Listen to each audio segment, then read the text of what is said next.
Dear student, now the second part of this video, I have already told to you about mountains. The definition of mountain is any natural elevation of the earth surface. The mountain may have small summit and broad base. यानी कि जो पृथ्वी का ऊपर जो प्राकृतिक जो ऊंचा उठा हुआ स्थान है वह पर्वत कहलाता है, जो सी लेवल से काफी हाइट में होता है, काफी ऊंचाई में होता है। हम ग्लेशियर के बारे में बता चुके हैं। अब हम आपको बताते हैं कि हिमालय जैसे कि एशिया में है, इसी तरह से जो है आल्प्स और एंडीज जो पर्वत है वो भी जो है एशिया की पर्वत श्रेणियां मानी जाती है। यूरोप और साउथ अफ्रीका में, एशिया, यूरोप और साउथ अफ्रीका, ये तीन महाद्वीपों की बात की जा रही है। एशिया में क्या हो गया, आपका हिमालय हो गया, ठीक है, इसमें माउंट एवरेस्ट, काराकोरम, कंचनजंगा जैसी तमाम जो है पर्वत श्रेणियां हैं।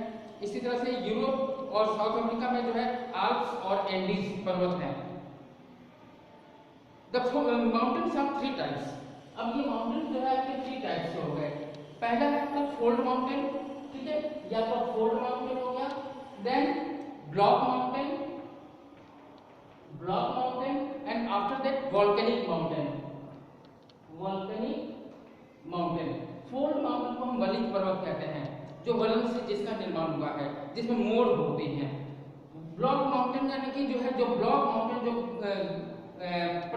पर्वतीय क्षेत्र है जहां पे जो है हाइट इसकी जो है फोल्ड माउंटेन से भी कम होती है। और वोल्केनिक मतलब होता है ज्वालामुखी, यानी कि जिस पर्वत के निर्माण जो है ज्वालामुखी के मैग्मा से निकलने वाले लावा से हुआ है, जो ज्वालामुखी के द्वारा बना हुआ है, उसे हम वोल्केनिक पर्वत कहते हैं, यानी ज्वालामुखी। The Himalaya mountain and Alps are young fold mountains, यानी कि हिमालय और आल्प्स को यंग फोल्ड माउंटेन कहते हैं, ठीक है। और Aravalli range in India is one of the oldest fold mountain system in the world. Bharat में अरावली जो है बहुत ही पुरानी जो है पर्वत श्रेणी मानी जाती है विश्व में। अल्पेशियन इन नॉर्थ अमेरिका, नॉर्थ अमेरिका में कौन सी पर्वत श्रेणियां हैं? अल्पेशियन, ठीक है। And the Ural mountain in Russia, Ural कहाँ है? रशिया में है। इस तरह के क्वेश्चन भी आ सकते हैं कि इस पर्वत का नाम जो है यूराल है, ये किस देश में है? तो हम कह सकते हैं कि यूराल जो है रशिया में है। नेक्स्ट आते हैं ब्लॉक माउंटेन। फोल्ड माउंटेन के बाद अभी जितने भी मैंने बताए सब किसके थे? फोल्ड माउंटेन के। अब आते हैं ब्लॉक माउंटेन के बारे में। Block mountain are created when large area are broken and displaced vertically, यानी कि इसका निर्माण कैसे हुआ?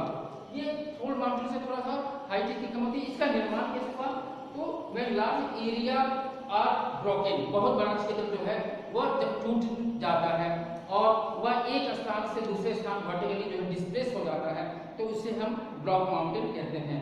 और इसमें जो ऊपर उठा हुआ भाग है, ठीक है, इसमें जो ऊपर उठा हुआ जो भाग है इसे हम हॉर्स कहते हैं। और जो नीचे का जो एरिया है, horst upliftment block are termed as horst and the lower block is called ग्रेबन।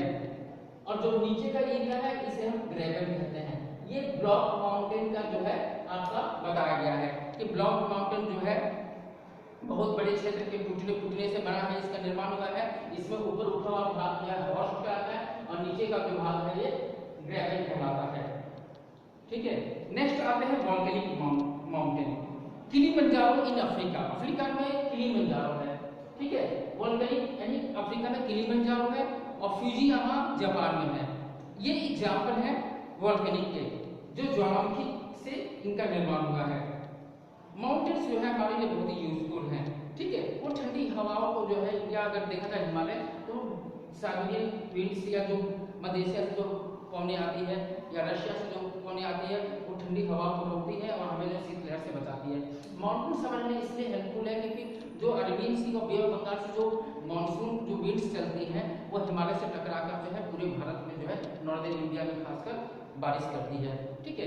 इसमें हिमालय में बहुत सारे नेचुरल वेजिटेशन भी देखने को मिलते हैं, प्राकृतिक वनस्पतियां देखने को मिलती है, फ्लोरा एंड फाउना देखने को मिलता है, यानी कि पेड़ पौधे और जीव जंतु, जो औषधि के रूप में पेड़ पौधे हमारे काम आते हैं और बहुत सारे जीव जंतु भी वहां पर मिलते हैं। तो इस तरह से ये इसकी जो है मेरिट्स है हिमालय की। अब हम आते हैं प्लेटू के बारे में। प्लेटू देखा जाए तो इसका डेफिनेशन है, plateau is an elevated flat land, it is flat top table land, ये एक मेज नुमा है, यानी कि टेबल की तरह इसकी आकार है, जैसे टेबल होता है इस तरह से है। फ्लैट लैंड है। माउंटेन्स क्या होता है, ये कॉनिकल होता है, ठीक है। और प्लेटू क्या होता है, ये कॉनिकल नहीं होता, इसकी हाइट जो है प्लेटू की माउंटेन से कम होती है, ठीक है। तो यहाँ पे जो है टेबल लैंड है, standing above the surrounding area, आसपास के जो समतल क्षेत्र है उससे ऊपर उठा हुआ जो भाग होता है उसे हम पठार कहते हैं, जो पर्वत से छोटा होता है, ये कॉनिकल शेप का नहीं होता है, ठीक है। प्लेटू लाइक ए माउंटेन में भी यंग और ओल्ड, पठार भी जो है युवा भी होता है, यंग भी होता है और ओल्ड भी होता है। जो पुराने पठार है उनको ओल्ड कहते हैं और जो नए पठार बने हैं उनको यंग प्लेटू कहते हैं। The Deccan प्लेटू in India is one of the oldest प्लेटू। Bharat का अगर देखा जाए इंडिया का मैप तो इसमें जो है दक्कन का जो पठार है वो आपका जो है सबसे पुराना पठार है, ओल्डेस्ट प्लेटू माना जाता है। East Africa plateau in Kenya, Tanzania and Uganda and the west plateau of Australia और अदर एग्जांपल। ये जो है आपके तंजानिया और आपका युगांडा में और कीनिया में जो है प्लेटू है, ये इसके कुछ एग्जांपल हैं जहाँ पे जो है पठार देखने को मिलते हैं। और जितने भी तिब्बत का पठार, विश्व में सबसे बड़ा पठार कौन सा है, तो हाईएस्ट प्लेटू ध्यान दीजिएगा तिब्बत का पठार है, जिसकी ऊंचाई लगभग 4000 मीटर से 6000 मीटर तक है समुद्र तल से, सी लेवल से, ठीक है। ये इंपॉर्टेंट पॉइंट है, इसको नोट कर लीजिए, इस तरह के क्वेश्चन एग्जाम में आते हैं, ठीक है। Plateau is very useful because they are rich in mineral deposit. जिस तरह से हिमालय का हमने देखा, जिस तरह से माउंटेन का देखा कि हमारे लिए क्यों यूजफुल है, तो हमने आपको बताया। इसी तरह पठार का उपयोगिता ये है कि पठारों में खनिज पदार्थ बहुत ज्यादा मिलते हैं। जितने भी छोटा नागपुर और जो अरावली के रेंजेस हैं, ठीक है, विंध्याचल जो श्रेणियां हैं और जो पठारी क्षेत्र हैं, डेक्कन का प्लेटू है, तो यहाँ हम देखेंगे झारखंड, वेस्ट बंगाल, उड़ीसा, कर्नाटक, केरला, तमिलनाडु, ये सब क्षेत्र जो है बेल्ट जो है यहाँ पे खनिज पदार्थ बहुत ज्यादा मिलते हैं। लौह अयस्क, कोयला, मैंगनीज, इन सब की भरमार है, इसलिए जो है प्लेटू को हम खनिजों का क्षेत्र भी कहते हैं। और इसके बाद नेक्स्ट आते हैं हम मैदानी क्षेत्र के बारे में। थर्ड है आपका प्लेन। प्लेन यानी कि मैदान, समतल, इसकी कोई हाइट नहीं, ठीक है। ये ना ही कॉनिकल होता है, ना ही टेबल की तरह होता है, ना ही मेजनुमा होता है। Plain is a large stretch of flat land, ये एक समतल सतह होती है और not more than 200 metre above the sea level, और समुद्र तल से इसकी लगभग जो है 200 मीटर से ज्यादा इसकी ऊंचाई नहीं होती, ठीक है। 200 मीटर समुद्र तल से इसकी ऊंचाई होती है। Most of the plain are formed by the river and their tributaries. और मैदान का निर्माण कैसे होता है, तो जो प्लेन एरिया है इसका निर्माण जो है नदियों के निक्षेपण के द्वारा होता है, एक डिपोजिशन ऑफ रिवर्स। रिवर्स जो माउंटेन से आती है हाइट से, और ये जब प्लेन एरिया में आती है तो ये अपने साथ सेडिमेंट को यहाँ पे बिछा देती है, ठीक है। और यहाँ पे एलुवियल सॉइल, ठीक है, लेटराइट सॉइल, ब्लैक सॉइल, इस तरह की सॉइल यहाँ पे मिलती हैं।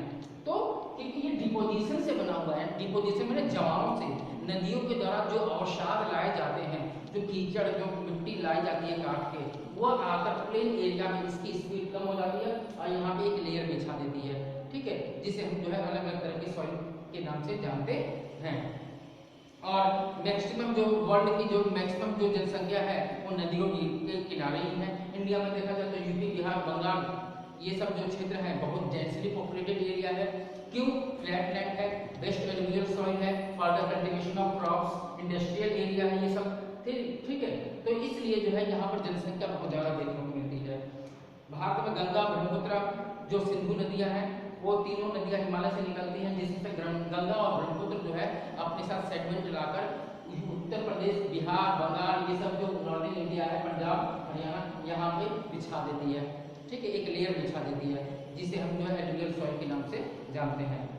चाइना में देखा जाए तो क्योंगसियांग और यांगत्जे, ये जो नदी है ये अपने साथ जो है सेडिमेंट्स लेके आती हैं।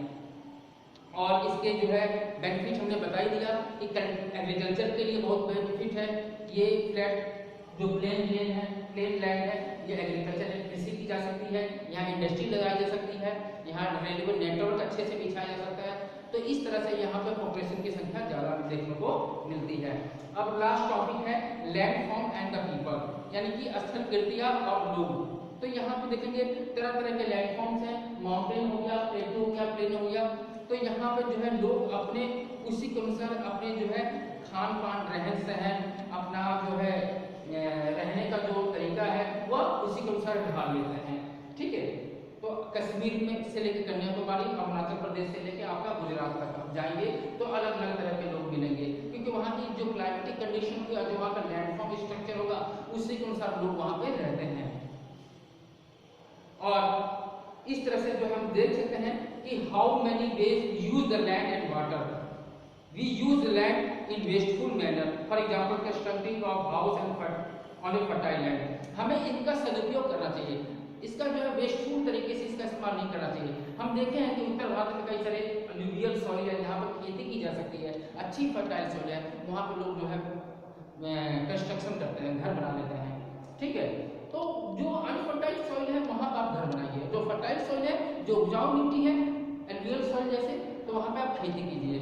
इस तरह से हमें प्रॉपर प्लानिंग करके चलनी चाहिए, ताकि जो है इस नेचुरल रिसोर्सेज का हम यूटिलाइजेशन अच्छे से कर सके। केयरलेस तरीके से इसका इस्तेमाल नहीं करना चाहिए। Thank you very much.